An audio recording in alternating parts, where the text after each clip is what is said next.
Hey guys, and welcome to my race to Division 1 for MreGamersTV. I'm fifav1ck, and we are fast approaching Division 2. We get promoted into Division 2 in this episode. We are let's talking about England, and in terms of playing head to head with England, if you haven't given it a go because you thought England are rubbish in real life, don't worry about that. England are really good to use in FIFA. Got loads of pace, and loads of pace up top with like Defoe, Ben, Walcott, Young and and Walcott have both got 4-star skills, as you're about to see. And yeah, they're really cool. You got like Rooney. I dropped Rooney into centre mid just because he's got all like really cool stats to play centre mid, like good shooting, strength, passing, and yeah, they're quality team to use in head to head. As I say, we get promoted into Division 2 in this episode, so check that out. And after this episode, the gameplay will really start heating up. It'll get really sweaty, I expect, in Divisions 1 and 2. So we'll charge towards them. If there's a team you want to see me use in this series, just let me know in the comments, and I will endeavour to try and give them a go and let you know how I get on. Talking about England, guys, first of all, the squad selection. My only main disappointment, I don't really understand why Micah Richards doesn't get a look in, but I'm not too worried about that.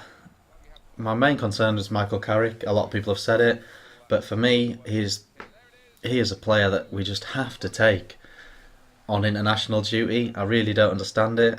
He's the most international style midfielder we've ever produced, in my opinion. He retains the ball superb. His passing is excellent. He's two-footed. He's technically good. How many times do you hear pundits say we're not technically good enough? He is. He's got 2 Champions League winners' medals, numerous Premier League title medals. If he's good enough for Alex Ferguson, he's good enough for England, guys. And I do not understand why Michael Carrick has not been in the picture for the last 7 years. But having said that, overall, the squad was pretty good before we got all these injuries. Injuries cannot be helped, but I don't see the need to use them as an excuse. I still feel like we've got or have the players available as a country. It would have been nice to see Lampard and Bent and Cahill especially on that plane, but it's just not available, I'm afraid, and let's not worry about that. Let's move forward, let's be positive. I think that the way that Cahill got injured, I think it was Mertens who pushed him into Joe Hart. I thought that was absolutely disgraceful. Let me know in the comments what you think.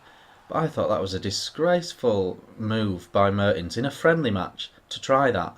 So deliberate, it was so intentional. For me, it was really, really, really shocking. And I know on Twitter he has apologised, but I thought it was a terrible piece of work. And I thought Belgium were quite dirty for a friendly anyway.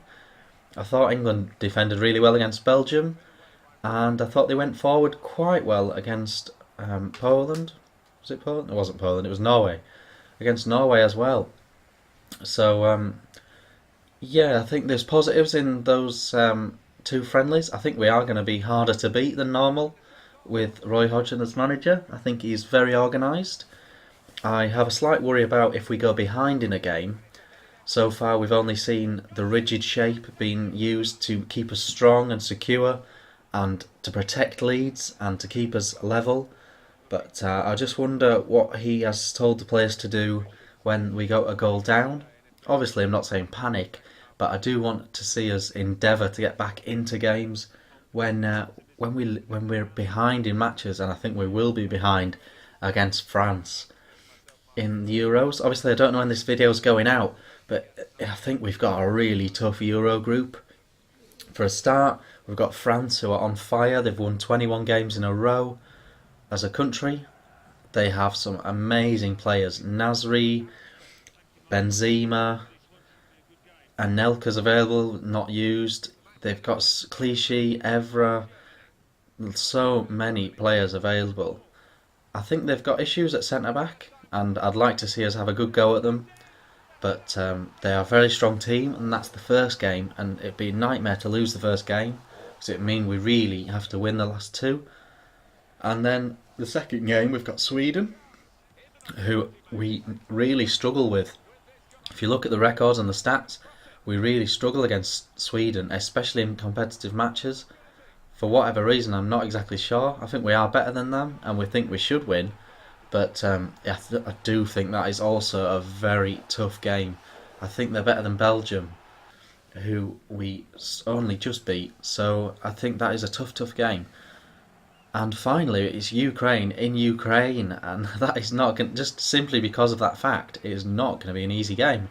The fans are hostile, the crowd will be hostile, they will affect the referee's decisions, and it's a very, very tough group in my opinion. So I think the way he's going to set up is Gerrard and Parker in holding midfield, Carroll up front, and he's going to really try and look to push that shape forward, keep us really tight, and look for Young, like the likes of Young, Walcott possibly off the bench, to really push us home with a goal on either side. So that's it, guys, for this episode. We're getting to Division 2. Hey, please let me know in the comments what you think. I'm Vic. Bye.